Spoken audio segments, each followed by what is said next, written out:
رات کا سناٹا بغداد کی گلیوں پر چھایا ہوا تھا، مگر خلیفہ ہارون الرشید کے محل میں چراغ جل رہے تھے۔ محل کے دروازے پر ایک فریادی عورت کی لرزتی ہوئی آواز گونج رہی تھی، مجھے انصاف چاہیے اے امیر المومنین۔ چاندنی رات کے سائے میں اس بیوہ کی سسکیاں نہ صرف محل کی دیواروں سے ٹکرا رہی تھیں، بلکہ اس مظلوم کی پکار عرش الہی تک پہنچتی ہوئی معلوم ہو رہی تھی۔ یہ ایک ایسی کہانی کا آغاز تھا جہاں طاقت، لالچ اور ظلم کے خلاف عدل کی تلوار نیام سے باہر آنے والی تھی۔ عباسی خلافت کے سنہری دور میں بغداد علم، دولت اور انصاف کا مرکز تھا۔ اس شاندار شہر کے دل میں خلیفہ ہارون الرشید کی حکمرانی تھی، جو اپنی شان و شوکت کے ساتھ ساتھ انصاف پسندی کے لیے بھی بہت مشہور تھے۔ ایک صبح بغداد کے مصروف بازار میں ایک عورت کے دل دہلا دینے والے رونے کی آواز نے ہلچل مچا دی۔ وہ پھٹے پرانے کپڑوں میں ملبوس اپنے ہاتھ آسمان کی طرف اٹھائے اللہ سے مدد کی دعائیں کر رہی تھی۔ اس کی آہوزاری نے لوگوں کو اپنی طرف متوجہ کیا اور بازار کے ہر کونے میں سرگوشیاں گونجنے لگیں۔ یہ بھوک کی پکار نہیں لگتی، ایک بوڑھے تاجر نے کہا، یہ آواز کسی بڑی زیادتی کی نشاندہی کرتی ہے۔ عورت جس کا نام زینب تھا کانپتے ہوئے قدموں کے ساتھ کھڑی تھی اور اپنا حال بیان کر رہی تھی۔ ایک طاقتور آدمی نے میری عزت لوٹی ہے، اس نے لرزتی ہوئی آواز میں کہا۔ وہ مدد کے بہانے آیا، لیکن میرے شوہر کی وفات کے بعد میری جائیداد چھین لی۔ جب اس نے اس ظالم کا نام لیا تو مجمع دم خود رہ گیا۔ فضل بن یحییٰ ایک با اختیار گورنر جس کی دولت اور اثر و رسوخ کے قصے عام تھے۔ یہ خبر یحییٰ الفزاری تک پہنچی، جو اپنی دانائی اور حق گوئی کے لیے مشہور تھے۔ وہ زینب کے پاس آئے اور کہا، اگر تمہارا دعویٰ سچ ہے تو یہ مقدمہ خلیفہ کے دربار میں پیش ہوگا۔ اگلے دن زینب کو ہارون الرشید کے عظیم الشان محل میں لے جایا گیا۔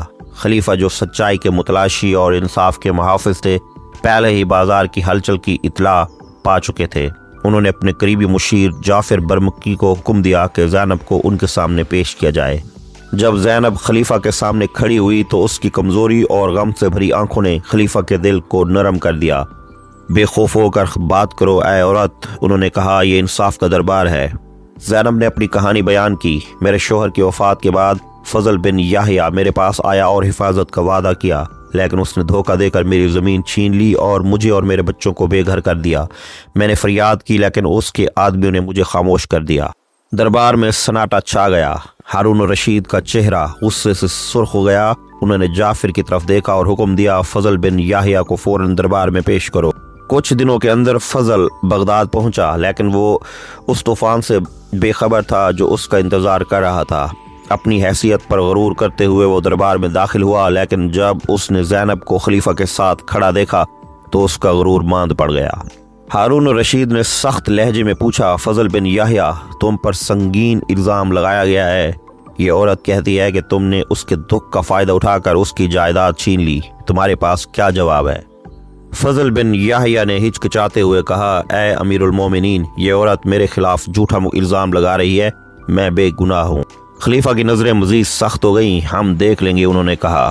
اپنی انصاف پسندی کے مطابق ہارون الرشید نے مکمل تحقیقات کا حکم دیا۔ انہوں نے اپنے معتمد جاسوس مسرور کو زینب کے گاؤں بھیجا۔ مسرور کی تحقیقات نے فضل بن یحییٰ کی زیادتیوں کو بے نقاب کر دیا۔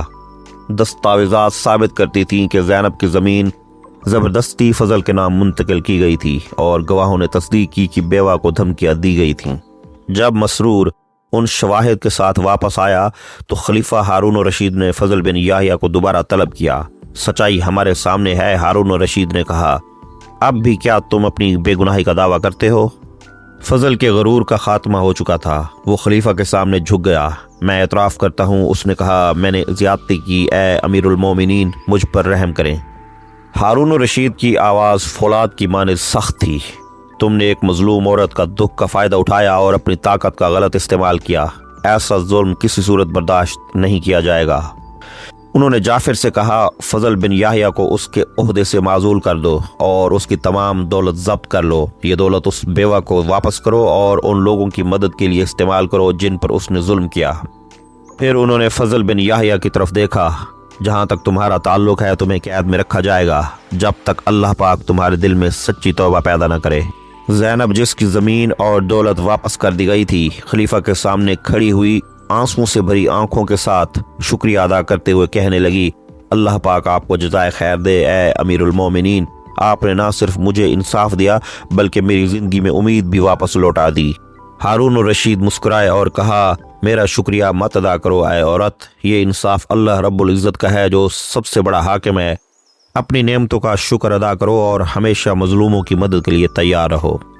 خواتین و حضرات، زینب اور مظلوم بیوہ کی ایک کہانی بغداد میں ایک مثال بن گئی جو ہارون الرشید کی انصاف پسندی کی گواہی دیتی تھی۔ کہا جاتا ہے کہ اس واقعے نے سالوں تک عباسی خلافت کے عوام کو یہ یقین دلایا کہ طاقتور بھی قانون سے بالا تر نہیں۔